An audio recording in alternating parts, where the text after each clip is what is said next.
आज मैं आपको सुनाने जा रही हूँ अपनी लिखी कहानी वो अजनबी। अरमान काफ़ी देर से डॉक्टर के क्लिनिक में बैठा अपनी बारी का इंतज़ार कर रहा था। डॉक्टर के पास पहुंचकर उसने पूछा, डॉक्टर साहब मेरी रिपोर्ट क्या कहती है? कुछ नहीं मिस्टर अरमान, बस थोड़ा बीपी बढ़ा है, कंट्रोल करो नहीं तो मेरी फीस और हॉस्पिटल का खर्चा दोनों बढ़ जाएगा, डॉक्टर वर्मा ने मुस्कुराते हुए कहा। कोशिश करूंगा डॉक्टर साहब, क्या करूं, अकेले खुद की केयर करने का भी दिल नहीं करता, अरमान ने कहा। अरे भाई तो शादी वादी कर लो, अच्छी नौकरी है, हैंडसम पर्सनैलिटी है, और क्या चाहिए। डॉक्टर की इन बातों पर अरमान मुस्कुरा दिया और अपनी दवाई का पर्चा लेकर डॉक्टर के कैबिन से बाहर निकला ही था कि अचानक बारिश शुरू हो गई। बारिश को देखकर अरमान कुछ देर के लिए वहीं लॉन में ठिठक गया और आसमान की तरफ देखने लगा। अचानक एक लड़की चाकू लेकर भागती हुई लॉन में आ गई और उसके पीछे कुछ वार्ड बॉय और नर्सें दौड़ती आ रही थीं। वो लड़की चाकू को लहराती हुई सबको मारने की धमकी दे रही थी। दूर खड़ा अरमान ये सब देख रहा था।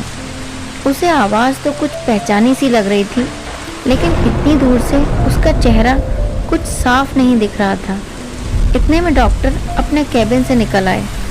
वार्ड बॉय और नर्सों ने मिलकर उस लड़की को पकड़ा और खींचते हुए ले गए, लेकिन उसकी आवाज़ अरमान को बहुत जानी पहचानी लग रही थी। बहुत देर तक अरमान वहीं लॉन में खड़ा रहा। डॉक्टर को कैबिन से लौटता देखकर अरमान ने उनसे पूछा, वो लड़की कौन थी? तो डॉक्टर ने बताया कि वो रुड़की के सबसे अमीर सेठ धर्मदास की बेटी माया है। अरमान के पैरों तले जैसे ज़मीन खिसक गई। वो डॉक्टर से जानना चाह रहा था कि उसकी ये हालत कैसे हुई। तो डॉक्टर ने बताया कि इस लड़की को स्किज़ोफ्रेनिया नाम की एक मानसिक बीमारी है। इस बीमारी में पेशेंट को अलग अलग आवाज़ें सुनाई देती हैं जो सच नहीं होती। ऐसे लोगों को कभी कभी लगता है कि कोई उन्हें मारना चाहता है। इस लड़की के साथ भी कुछ ऐसी ही कंडीशन है। इसकी मदर की डेथ हो चुकी है। पिता ने कभी इस बीमारी की ओर ध्यान नहीं दिया और अब इस लड़की की हालत दिन ब दिन बिगड़ती जा रही है। 2-3 बार सुसाइड करने की कोशिश भी कर चुकी है। डॉक्टर की बातें सुनकर अरमान का चेहरा सफ़ेद पड़ गया। अरमान उस लड़की के बारे में सोचता हुआ यादों में खो गया। उसे याद आ रहा था जब वो रुड़की में एक हॉस्टल में रहने आता है, जहाँ जल्दी ही उसकी दोस्ती बाकी लड़कों से हो जाती है। उसके हॉस्टल के कमरे की एक खिड़की पीछे की तरफ खुलती थी, जहाँ से उसे एक बड़ी सी कोठी में पौधों की देखभाल करती एक लड़की दिखाई देती थी। अरमान अक्सर उसे देखता रहता। एक आध बार जब उस लड़की की निगाह अरमान पर पड़ी तो वो मुस्कुरा दी। धीरे धीरे समय बीतता गया। वो दोनों बस एक दूसरे को देखकर ही खुश होते रहते। अरमान का खिंचाव उसकी तरफ बढ़ता जा रहा था। उसने उससे मिलने का फैसला किया, लेकिन उस बड़ी सी कोठी से कभी भी अरमान ने उस लड़की को निकलते नहीं देखा था। अरमान ने जब अपने दोस्तों से ये बात शेयर की तो उसे पता चला कि ये शहर के सबसे अमीर सेठ धर्मदास की बेटी माया है। इसकी माँ की मौत हो चुकी है, जिसके बाद से माया स्किज़ोफ्रेनिया नाम की बीमारी से पीड़ित हो चुकी है। जब भी उसे दौरा पड़ता है तो वो बहुत खतरनाक हो जाती है, किसी पर भी हमला कर देती है। उसके दोस्तों ने बताया कि सेठ धर्मदास उस पर बहुत पहरा रखते हैं, तो उसके चक्कर में मत पड़। अरमान को ये बात सुनकर बहुत दुख हुआ और एक दिन अरमान ने देखा कि माया को दौरा पड़ा और माया हाथ में चाकू लेकर सड़क पर खड़ी सबको धमका रही थी, मार दूंगी, मैं सबको मार दूंगी। अरमान अभी कुछ समझ पाता तब तक माया उसके सामने खड़ी थी। अचानक माया का चेहरा अरमान को देखकर शांत हो गया। तभी सेठ धर्मदास आए और माया को एक जोरदार चांटा मारते हुए खींच कर ले जाने लगे। ये सब देखकर अरमान का खून खौल गया। वो लगभग चीखते हुए बोला, कैसे इंसान हो आप? बाप हो या जल्लाद? एक बीमार लड़की को मारते हुए तुम्हें शर्म नहीं आती? जिस शहर में सेठ धर्मदास से आज तक किसी ने ऊंची आवाज में बात भी नहीं की थी, उस शहर में एक मामूली लड़के का इस तरह बात करना उन्हें नागवार गुजरा। इतनी देर में हॉस्टल के लड़के बाहर आ चुके थे। वो अरमान को समझा बुझाकर वापस ले गए। अगले 2 दिन के अंदर ही सेठ धर्मदास ने अरमान को हॉस्टल से निकलवा दिया और साथ ही धमकी भी दी कि अगर कहीं आसपास भी नजर आ गए तो अच्छा नहीं होगा। अरमान ने अपने कैरियर के लिए वो शहर छोड़ दिया, लेकिन वो माया की यादों को नहीं छोड़ पाया। जाते वक्त एक आखिरी बार वो माया से किसी तरह मिल पाया था और उसने माया को बताया कि वो शहर छोड़कर जा रहा है। उसकी बात सुनकर माया ने कहा, अरमान, तुम्हें देखकर एक आशा की किरण दिखी थी मुझे।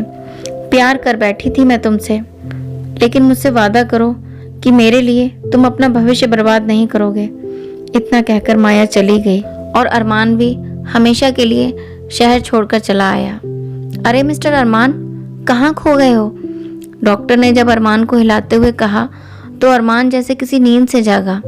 उसने देखा कि डॉक्टर के साथ सेठ धर्मदास भी खड़े थे। उसे देखते ही अरमान का चेहरा गुस्से से लाल हो गया। डॉक्टर ने अरमान को समझाते हुए कहा, सेठ जी ने मुझे सब कुछ बता दिया है और ये काफ़ी शर्मिंदा हैं और दुखी हैं। ये तुमसे माफ़ी मांगना चाहते हैं। अगर तुम थोड़ा सहयोग करो तो शायद इन्हें कुछ मदद मिल जाए। सेठ धर्मदास, आप जैसे पढ़े लिखे लोग भी मानसिक रोग को रोग नहीं समझते, जबकि हर साल न जाने कितने लोग मानसिक रोगों के दलदल में फंसकर अपनी जान गंवा बैठते हैं। काश उस दिन मैं आपकी धमकी से नहीं डरता तो माया की ये हालत नहीं होती। आज मैं अपनी ही नज़रों में गिर गया हूँ। इतना कहकर अरमान तेजी से वहां से चला गया। अभी वो घर पहुंचा ही था कि उसका फोन बजा। मिस्टर अरमान, आप प्लीज जल्दी आ जाइए। वो माया, उधर से डॉक्टर की आवाज थी। क्या हुआ माया को? अरमान चिल्लाया। उसे दौरा पड़ा है, वो तुम्हारा नाम ले रही है बार बार, डॉक्टर ने बताया और फोन काट दिया। अरमान भागकर हॉस्पिटल पहुंचा और माया के रूम में पहुंचा। वो पूरी तरह चीख रही थी। हॉस्पिटल स्टाफ ने उसे पकड़ रखा था। अरमान वहां पहुंचकर सबको बाहर कर देता है। अरमान को देखकर माया शांत हो जाती है और कहती है, आखिर तुम्हें मैंने पा ही लिया। प्लीज तुम कुछ मत बोलो, तुम बिल्कुल ठीक हो जाओगी। इतना कहकर अरमान ने उसे गले लगा लिया। माया को एक पल में ही जैसे कोई सुकून मिल गया और वो गहरी नींद में समा गई। डॉक्टर ने अरमान को समझाया कि माया को आपकी बहुत ज़रूरत है। अरमान ने कहा, एक बार माया को छोड़ने की गलती मैं कर चुका हूँ, दोबारा नहीं करूँगा। अब मैं उसे इस दलदल से निकाल कर रहूँगा। अरमान आज जैसे कोई दृढ़ निश्चय कर चुका था। उसने दिन रात माया का ख्याल रखा। 1 महीने में माया काफ़ी हद तक ठीक हो चुकी थी। सेठ धर्मदास को अपनी गलती का एहसास हो चुका था। जब अरमान ने उनसे अपनी और माया की शादी की बात की तो वो भावुक उठे और उन्होंने खुशी खुशी इस रिश्ते के लिए हामी भर दी। आज की कहानी यहीं तक। अगर आपको मेरी कहानियाँ पसंद आती हैं तो प्लीज़ उन्हें लाइक करें, मेरे चैनल को सब्सक्राइब करें और शेयर करें, और हाँ, बेल आइकन ज़रूर दबाएं जिससे मेरी नई से नई कहानियों का नोटिफिकेशन आप तक पहुंचता रहे। Thank you.